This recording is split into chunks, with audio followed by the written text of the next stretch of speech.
Sir आपका एक लंबा अरसा सहाफ़त आपने की है सर। आपने मियां नवाज शरीफ साहिब के साथ, बेनज़ीर भुट्टो के साथ, जनरल परवेज़ मुशर्रफ साहब का भी दौर देखा और अब इमरान खान साहब के साथ का दौर भी आप देख रहे हैं।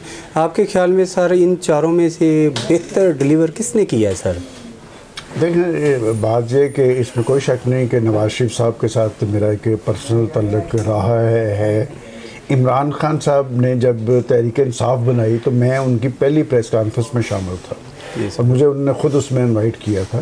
लेकिन बात यह कि वो तो रवायती सियासतदान थे, उनमें अच्छी चीज़ें भी हैं, बुरी चीज़ें भी हैं। और जहाँ तक कि इमरान खान साहब का सवाल है कि इनसे एक अच्छी तवक्को थी, इसलिए कि वो 2 पार्टी सिस्टम को टारगेट करते हुए आगे आए थे। उन्होंने पाकिस्तान की यूथ को एड्रेस किया था और यूथ के अंदर उनकी बड़ी पॉपुलैरिटी थी। मुझे याद पड़ता है 30 अक्टूबर 2011 का मीनारे पाकिस्तान पे जो उन्होंने जलसा किया था, वहाँ से उनकी सियासत ने टेक ऑफ किया था और मैंने वो कवर किया था अपने चैनल के लिए।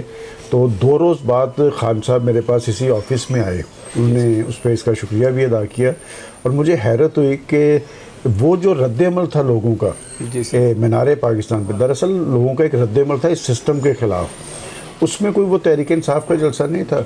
एक लफ्ज़ होता है चार्ज क्राउड, मैंने ज़िंदगी में पहली दफ़ा एक चार्ज क्राउड देखा कि नौजवान भी थे, ख़वातीन भी थे, वो बच्चियों को साथ लेके आए थे, लोग बाक़ायदा तब्दीली चाहते थे।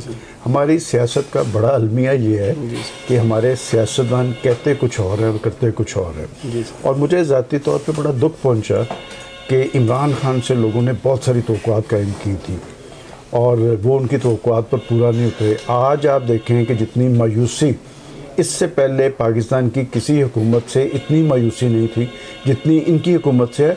और उसकी एक बड़ी वजह यह है कि वो इनकी हुकूमत से लोगों को तवक्कुआत बहुत सर, लेकिन वो खान साहब का तो कहना है कि वो जो जिन हालात में हमें हुकूमत मिली, मियाँ साहब की जब गवर्नमेंट गई है, वो हालात इतने बुरे कर गए कि हमें कंट्रोल करने में बड़ी मुश्किलात का सामना करना पड़ा। सर देखिए, आपने कहा कि जिन हालात में उन्हें हुकूमत मिली कि आपके मुखालफिन को बांध के आपको उन्होंने हुकूमत दे दी, जिन्होंने भी दी, तो आपके पास तो पूरी पावर थी। देखें, माजी के अंदर जो पॉलिटिकल फोर्सेस थी और उनके इस्टेब्लिशमेंट के दरमियान एक सर्द जंग की कैफियत थी।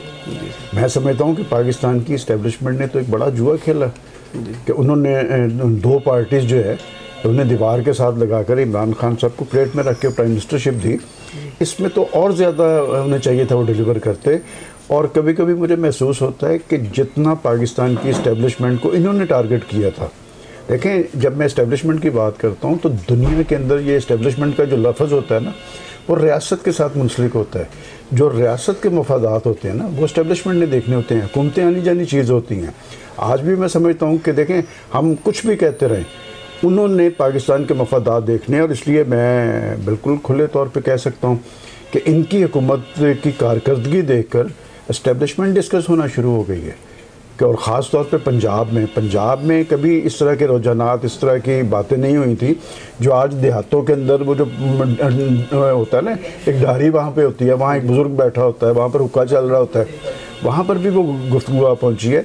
लिहाजा इन्होंने पाकिस्तान की आवाम को ही मायूस नहीं किया, इन्होंने तहरीक इंसाफ के नौजवान को भी मायूस किया और पाकिस्तान की इस्टेब्लिशमेंट को भी मायूस किया है। देखें, अभी भी उनके पास वक्त है। वो कहते हैं ना, डुलिया भेरांदा कुछ नहीं बिगड़े। अभी भी वो रजू करें अपने पार्टी के नज़रियाती लोगों की तरफ।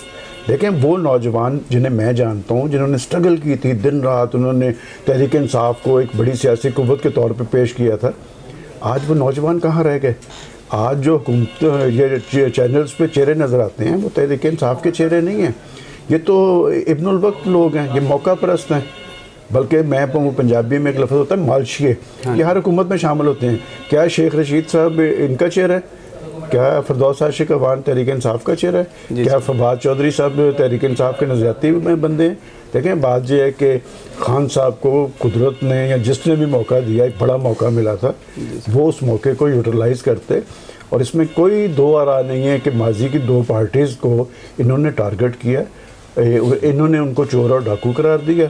आज चोर और डाकुओं के मुकाबले में जो पारसाओं की हुकूमत बनी है, लोग उसके ख़िलाफ़ बददुआएं देते नज़र आते हैं। क्यों? इस पर सोचना चाहिए। देखें, पॉलिटिकल गवर्नमेंट होती है, बैठ के मुशावरत से फ़ैसले करते हैं। मेरा ख्याल करप्शन से बड़ा जुर्म नाअहली है कि आज जो नई गवर्नमेंट की नज़र आ रही है, एक मामला नहीं है, आप खारजा महाज पे देख लें, दाखिली महाज पे देख लें, सियासी महाज पे देख लें, अदालती महाज पे देख लें।